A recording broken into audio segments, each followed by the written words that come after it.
Today, on August 9th, 2023, the world lost one of the most influential musicians of their time, that of Robbie Robertson. He is another loss to the Canadian music scene that includes Gordon Lightfoot and Robbie and Tim Bachman, who were lost earlier this year. Robertson was born on July 5th, 1943 in Toronto, Ontario. It was the time he spent as a kid on the Six Nations of Grand River Reserve, where his mother was from, that he found an interest in music. Whenever he was visiting there, music was always around, people singing and playing instruments.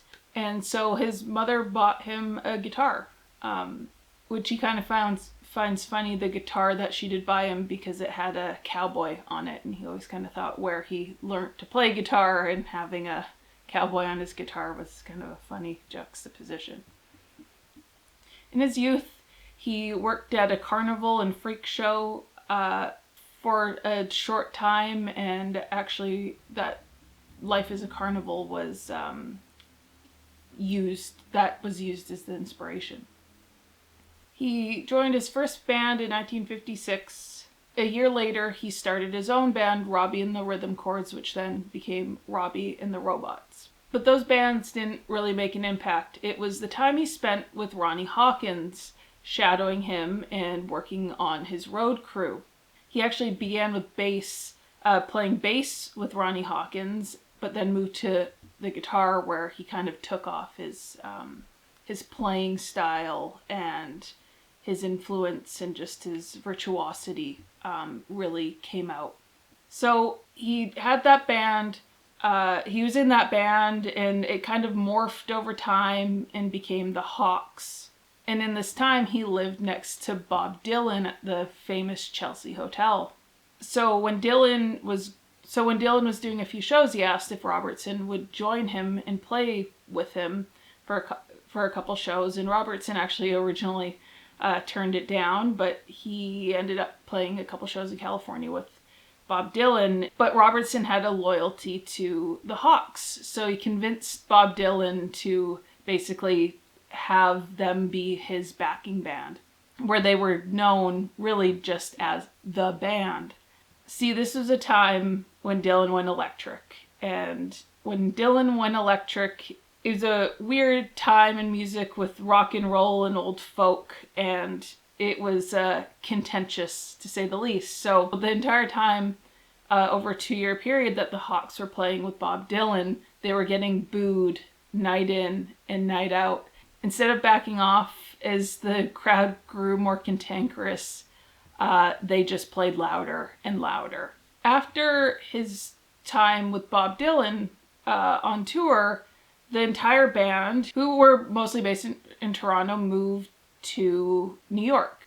Within a year, they had changed their name to The Band, in reference to basically just being known as The Band around that time. Their first album, Music from Big Pink, is one of the most influential albums in many ways. They released it on July 1st, 1968. Eric Clapton, after hearing that album, actually disbanded Cream and went in search for a new sound after, like I said, listening to Music from Big Pink. Album and the band influenced many other musicians that we all know, like Pink Floyd, like I said, Eric Clapton, the Grateful Dead, more recently bands like Wilco, and a lot more. They also, for a group of mostly Canadians, helped shape the Americana genre to what it became, especially in that time. In the 70s, whilst being in the band, Robertson also worked and played guitar and produced with multiple other musicians like Ringo Starr, Joni Mitchell, Carly Simon, Eric Clapton, and he collaborated with Neil Diamond on Beautiful Noise, which he both played and produced. By 1978, the drug problems within the band made it so it was their time to end. So on their final show, they made a production out of it, and you can actually, there's a documentary about it, directed by Martin Scorsese, called The Last Waltz, which you can check out. That's when Robertson's career took a shift. After being seen in The Last Waltz, it was seen that, oh, maybe he could be in movies. And so he ended up being in the movie Carney in 1980. He both produced and was one of the stars in it. That started his film career, most notably his collaborations with The Last Waltz director Martin Scorsese. His first collaboration was for Raging Bull, but he's also either composed or been like the music supervisor / producer on The King of Comedy, The Color of Money, and more recently The Irishman and the yet to be released Killers of the Flower Moon. It took 10 years from the disbanding of the band for Robertson to go solo.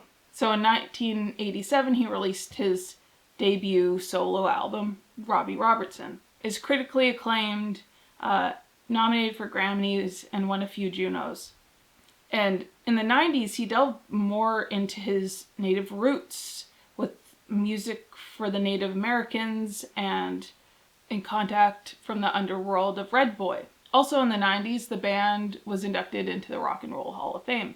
Robertson didn't release his next album until 2011. The album had to become Clairvoyant. This came with like an impromptu session with Eric Clapton, like a demo session.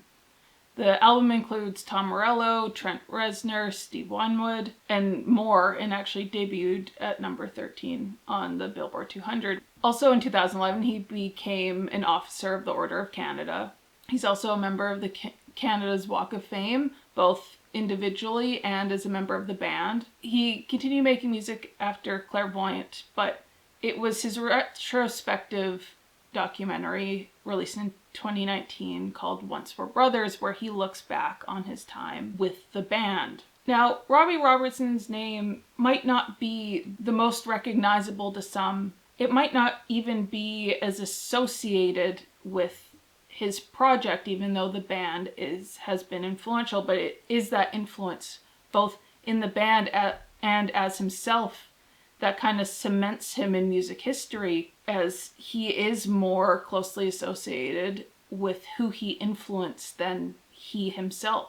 We're living in a time where a lot of these influential artists who shaped music that we know today and kind of shaped music history are starting to be lost. You know, I mentioned a couple of the Canadians earlier in the video, but also this year we've lost Jeff Beck, Tony Bennett, Tina Turner, and David Crosby. A lot were from kind of that same generation that created genres and created music that we know today that spawned different genres, and music wouldn't be the same without these people, and it's gonna continue. You know, this decade, I can't remember where I heard it, but someone said it's gonna be a rough decade because a lot of these people are getting older, and it's gonna be a very retrospective decade, especially in the world of music. Go listen to the band or some of Robbie Robertson's solo work. Go find a movie he's composed and listen to that. And I recommend going on a deeper dive of Robbie Robertson and his music. This was just meant to be a quick rundown for those of you who might not have known who he was, but heard his name or saw his name pop up today. If you like this video, I'd love if you hit that subscribe button. Leave a comment on your favorite song of Robbie Robertson's, of, you know, whatever he was a part of. Thanks, and have yourself a good one.